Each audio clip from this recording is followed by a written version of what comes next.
Literary houses are like the Disneyland of literature. I get the attraction of writers' houses. It's the thing you do when you're extraordinarily bored. Has that been your experience, though, in going to writers' houses?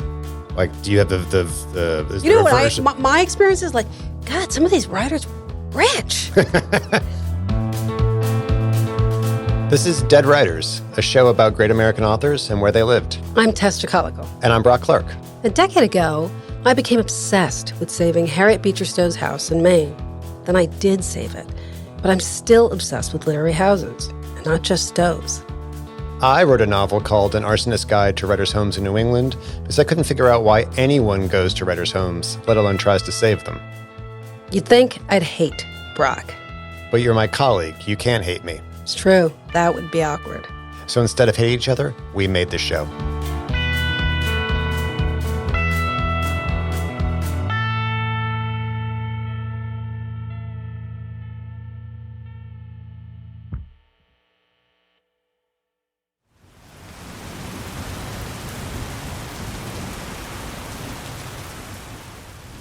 It was almost 6:30 in the morning of Sunday, June 28th, 1938, and raining hard.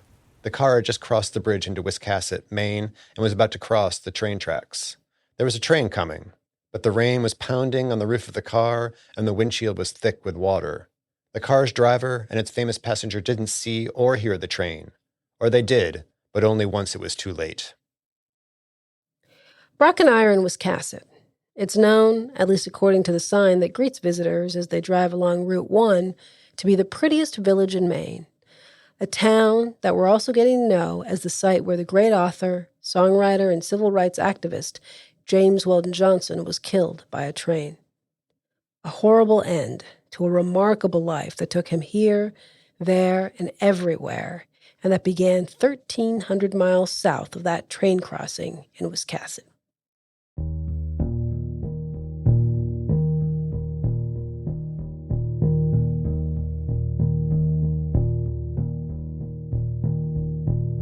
I think he was, first of all, never a celebrity. So he wasn't in areas that would have kind of endeared him automatically to late 20th century America. He wasn't an athlete. He wasn't things that where America was glad to accord a lot of respect to Black participants. That's the journalist and writer Russ Rymer. He's talking about all the things that the late, great James Weldon Johnson was not. Who? James Weldon Johnson. Russ will tell you who he was and why we should know Johnson better. He was a Black diplomat, Black pioneer professor wasn't something that was that people knew how to slot into their consciousness. And so my theorizing, this is my irresponsible theory on it, is just that no one knew where to put that kind of brilliance, and so they let him slip. Yeah, and also partly the way you're talking about him, he's hard to pin down. I mean, you think any number of the things you've mentioned would be enough to make him enduringly famous, and some things have remained in the consciousness, but not necessarily him as the person who made them. It's a career I have a hard time imagining anyone mirroring it today. Like, who's going to be all these things? Who's going to be counsel and songwriter and novelist and major NAACP president? I mean, it's possible to imagine all these things in one person, let alone four. And at the same time, but similarly, he was a witness to a passage of history in the South that is profound, but is not as emblematic, I guess, as the histories that we like to receive in our, Black History for Dummies and Cliff Notes on American Black history, because his background left him with very adamant race sentiments, but his history left him also with full awareness of the subtleties. It was that history that made Russ a James Weldon Johnson fan. Johnson grew up in Jacksonville, Florida. He came of age during Reconstruction, when Black and white people lived peacefully together in the town. Just to give you an example of how unique an environment it was, Johnson, who was black, had a white wet nurse, and that didn't raise any eyebrows in Jacksonville. Until, of course, it did. Jacksonville had black mayors, black judges, black representatives in the state house. It was such a flourishing example of an integrated society that it had to be shut down by Tallahassee, by the state capitol. They passed legislation to stop this. It wasn't just the white lawmakers in Tallahassee who put a stop to this integrated society. When a fire in 1901 burned down much of Jacksonville, the remaining pieces of its integrated society went down with it.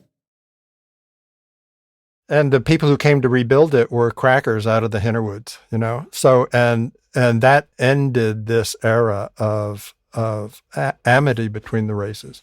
Jacksonville became more like the rest of Florida, which was then the lynching capital of the U.S., something that Johnson is made aware of almost immediately.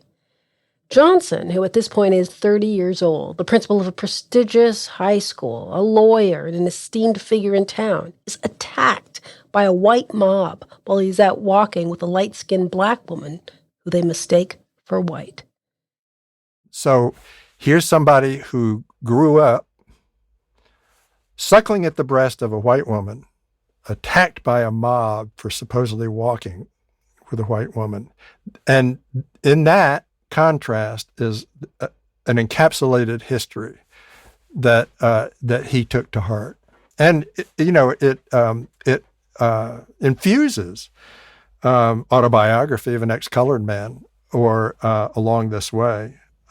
He's not able to be dogmatic about things that he's actually enraged to the limit. Like if this were his story were a student's story, this is partly what's so interesting about, why we're talking to you about this writer coming from Maine, is that it doesn't make the kind of narrative sense you would want it to. Like, there's a writer who's so focused in Florida, and then in New York and in Guatemala and Nicaragua, he had a lifetime appointment at Fisk, and then he dies in a train crash in coastal Maine. So maybe that's part of the awkwardness of the story, which is partly what interests us. Like, how did this happen? And how do we put it in context? How do we make sense of it? And maybe there's not actually a way to make narrative sense of it. No, I agree. It was not the way he was supposed to go. It was by a mishap. Yeah. It's like an anvil fell on his head. And he'd already faced some of the marquee dangers of life on the planet. I mean, being a black ambassador to Nicaragua and Guatemala at a time of uprising and intense violence, being in Haiti during that period, being in Jacksonville during that period. I mean, he'd already survived every danger. And being at the NAACP, investigating, going to East St. Louis after the riots there, after the rampage, and investigating it and writing it, he was undaunted and was courageous. He was just something chose not to kill him in those places, and then nailed him at a train crossing in Wiscasset, Maine, on his way to vacate.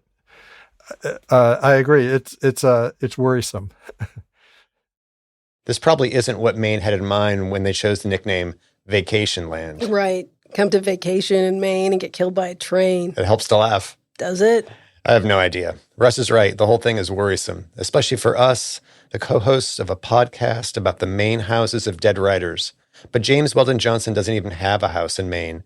All he has is a bench. Whoa. We're getting ahead of ourselves, Brock. The bench comes at the end of the episode. First, we need to talk more about who James Weldon Johnson was and his most famous novel, The Autobiography of an Ex-Colored Man. I know that in writing the following pages, I am divulging the great secret of my life, the secret which for some years I have guarded far more carefully than any of my earthly possessions. And it is a curious study to me to analyze the motives which prompt me to do it. I feel that I am led by the same impulse which forces the unfound-out criminal to take somebody into his confidence, although he knows that the act is likely, even almost certain to lead to his undoing. For those of you who don't remember or haven't read it yet, The Autobiography of an Ex-Colored Man is a slim novel about a fictional young biracial man living in the U.S. at the turn of the last century. Throughout his life, he has long periods where he passes as a white man to live in safety and the comforts of a middle-class white life. But towards the end of the novel, spoiler alert, he feels like he's abandoned his race and lets himself and everyone else down. The end. Nice summary, Brock. It's a remarkable book, but it's also, like its author and his death, it's a difficult book to classify. It has a strange sense of plot, of cause and effect. It moves suddenly, across great distances, often fueled by coincidence, by happenstance. Its disregard of storytelling conventions can be thrilling. Its narrator's penchant for speech-making can be off-putting. But the book doesn't seem to care if you're put off, which makes the book thrilling again. Mostly. It's a hard book to get your head around. So, we decided to get some help.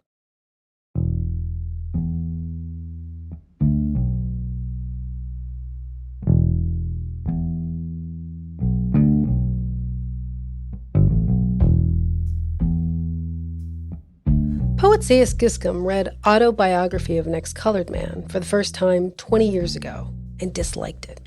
It was wooden and aggravating.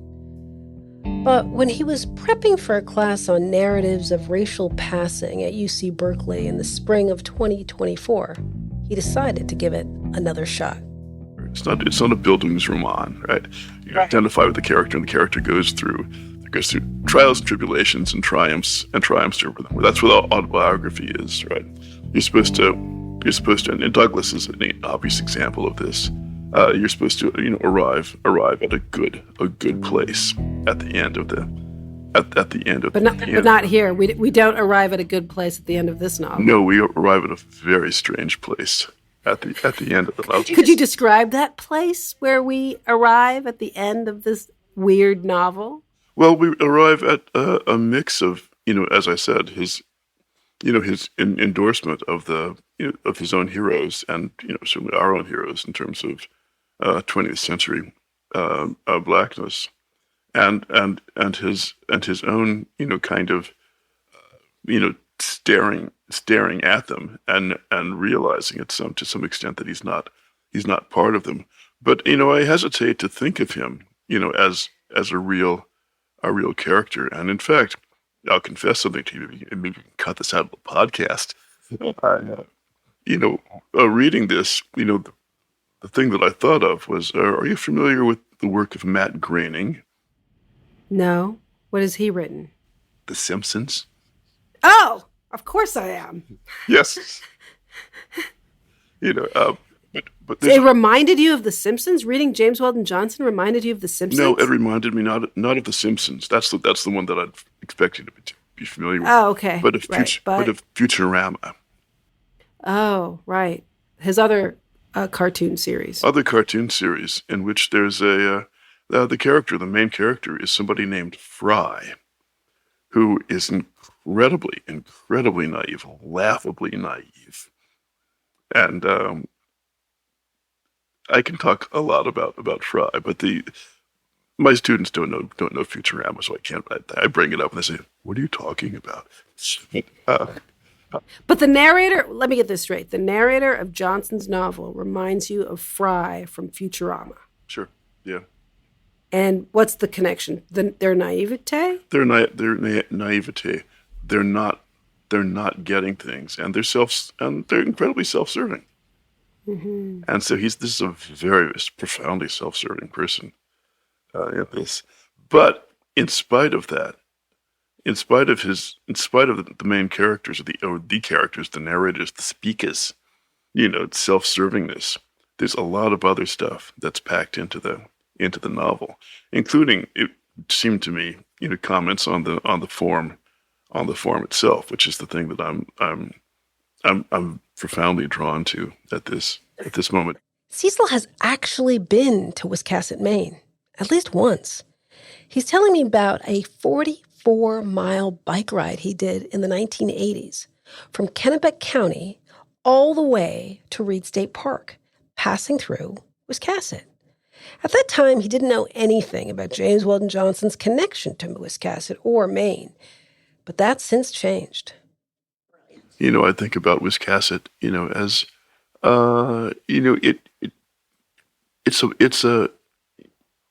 it's become kind of a place in this very ragged and very interesting series of locations, of black locations. Wiscasset is a black location? Is now, yeah. Because you rode your bike through there and James Weldon Johnson died there? Because that's where James Weldon Johnson died, hit by a train. And so there's the things that we have in common. He's a poet. I'm a poet. We're black. We're both black. And it's Maine. We're both very unlikely visitors, to Wiscasset, Maine. To Wiscasset, Maine. Yeah. Fortunately, unlike James Weldon Johnson, who was struck by a train, you made it through unscathed. I wouldn't say unscathed. All our experiences do scathe us, I suppose, and do complicate us. Cecil tells me that although he hadn't been to Wiscasset before that bike ride, he had been to Maine. I'm wondering if that 1983 visit to Maine was your first time to Maine. Oh no, my first time to Maine was in 1960. We had a summer place. Is your ex-wife white or also black? Yeah, she's white, but my parents were black, and that's where the summer place starts. Your parents had the summer place in Maine? About that. So it wasn't uncommon then that black people had summer homes in Maine? I think it was very uncommon. Okay. As uncommon as it was for Cecil's parents to have a summer home in Maine, James Weldon Johnson did not. Maine is fairly remote, and James Weldon Johnson is kind of the wrong guy, in Maine. He's the wrong guy? What does that mean? Meaning that he's James Weldon Johnson, the anthologist of black writing, field secretary. That's right. He should be somewhere else. He should be somewhere else collecting black material. Instead, he's in white, remote Maine. Yeah, he should be, but he's not. And see, that's what makes stuff interesting. Because you do stuff that you're supposed to do, and you do it all. You do it 5 days a week.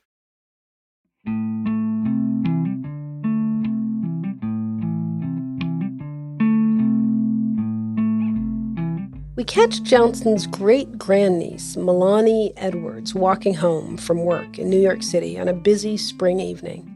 She's telling us something that has been bugging me all along, why her great-uncle was in Maine to begin with. He was very good friends with a man named George Payne.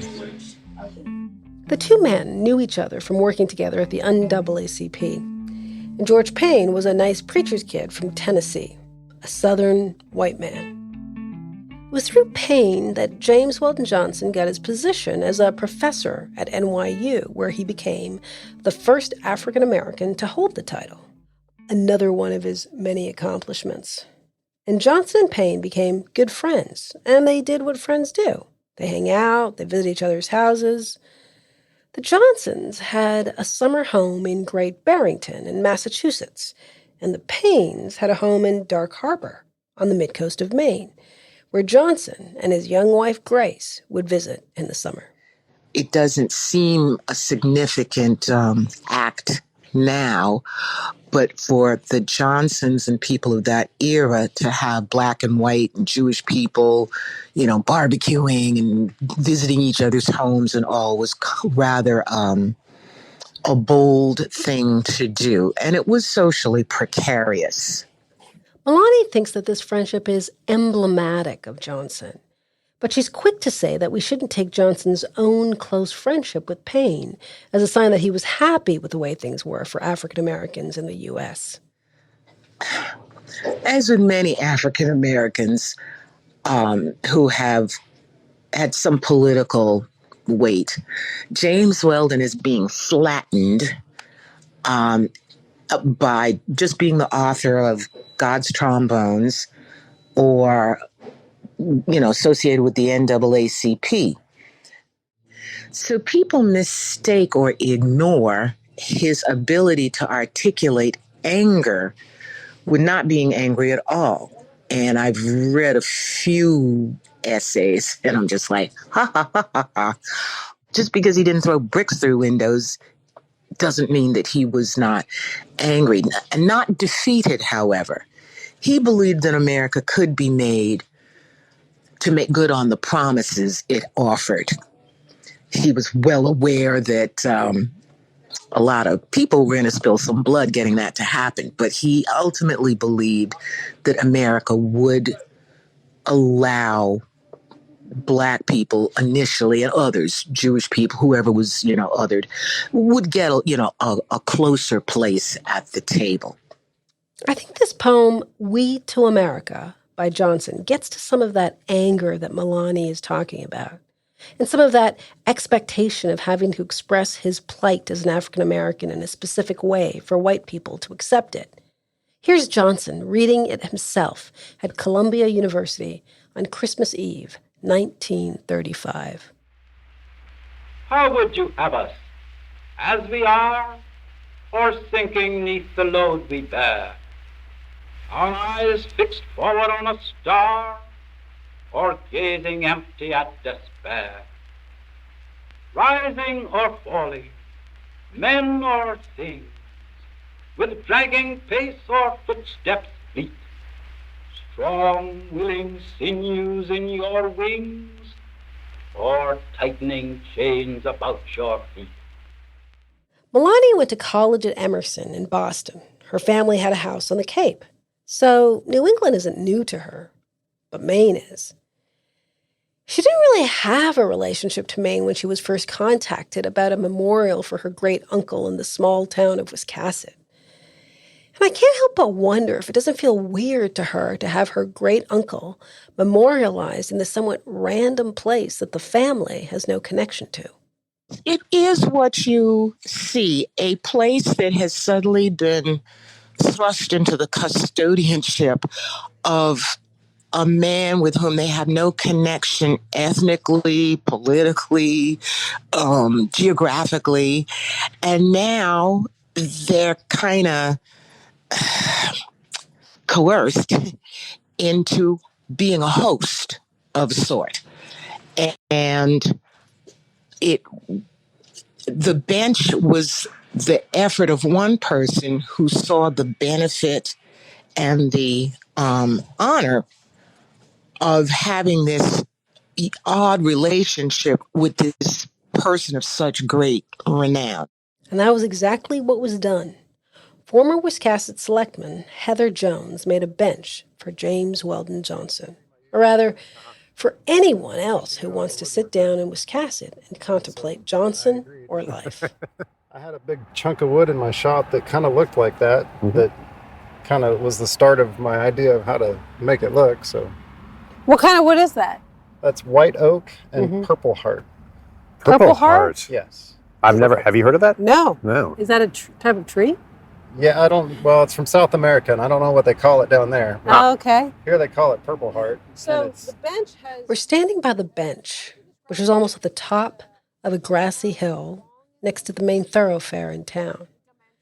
From where the bench is, you can see the Sheepscot River glittering and barely make out the train tracks that cut straight across the base of the bridge that takes vacationers across the river and up the mid-coast to places like Dark Harbor or Acadia National Park. And how did you guys decide where you would put this bench? Did everyone decide collectively that you wanted it right here in front of is this the town hall? It's not the town hall, is it? It's the First Congregational Church. No, that's the First Congregational Church. That's the courthouse, and that's the library. Heather was on a task force together with Melanie, who we just talked with, and Rachel Talbot Ross, the Speaker of the Maine House of Representatives. They were looking around, trying to figure out how and where to best commemorate Johnson. Yeah, and what we were talking about that day was how James Weldon Johnson is sort of represented really well in this place, because he was a lawyer. He was, he wrote poetry and sermons and prayers, Yeah. and a writer. So the library's here. Oh, that's true. Interesting. Yeah. Yeah. So it kind of represents these different aspects of his identity. Yeah. How much did you know about him before becoming the selectman of the town of Wiscasset? None. Yeah. No, I didn't know about Lift Every Voice. I didn't know there was a black national anthem. I guess all the football fans know it now. Yeah, that's right. I was a football fan growing up, but we didn't know that. Huh. So yeah, I got to learn about him, and glad I did, because he's inspirational. Yeah. What have you read? Lift Every Voice and Sing was written by Johnson and set to music by his brother, Rosamond, specifically for a celebration of President Lincoln's birthday at the school in Jacksonville where Johnson was a principal. Over the years, Lift Every Voice and Sing has become known as the African American anthem. And since 2021, it's been performed at the Super Bowl. So maybe there are more people who know something of James Weldon Johnson than they thought they did. But what about his poetry or novels? And a lot of his poetry, the bench I made sort of inspired by his poem, Listen, Lord, which is a prayer. Mm-hmm. Kind of, to me, sounds like a prayer of someone who's being prepared for service. 2 lines of that poem, Listen, Lord, a prayer, were especially inspiring to Heather. It goes like this: pin his ear to the wisdom post and make his words sledgehammers of truth. Heather believes that everything happens for a reason, and the reason for Johnson's unlikely and untimely death in Wiscasset was exactly this: so that people like her and the other selectmen of Wiscasset, an unlikely bunch, would still be talking about his life and writing some 84 years later. Yeah, it's a nice thought, but it's tempting to say that not everything happens for a reason, or that maybe it does, but the reason isn't good enough. Think of what else the great James Weldon Johnson might have written, might have accomplished, if it hadn't been for the rain, the train. Wouldn't it have been better if he'd lived longer and we celebrated that longer life and not his early death? Or is that asking too much? Should we just be grateful that we have Heather's beautiful bench and moments like this one?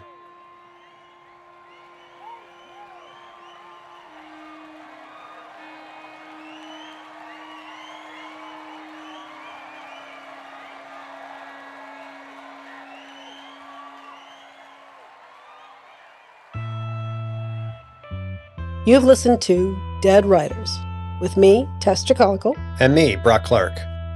Our managing producer and editor is Lisa Bartfai. Cedric Wilson has created our theme music and mixed the show. Ella Jones is our web editorial intern. And a very special thanks to our generous sponsors, Bath Savings, and listeners like you. You can find more information about the writers, their books, and their houses at our website on mainepublic.org. Thanks for listening.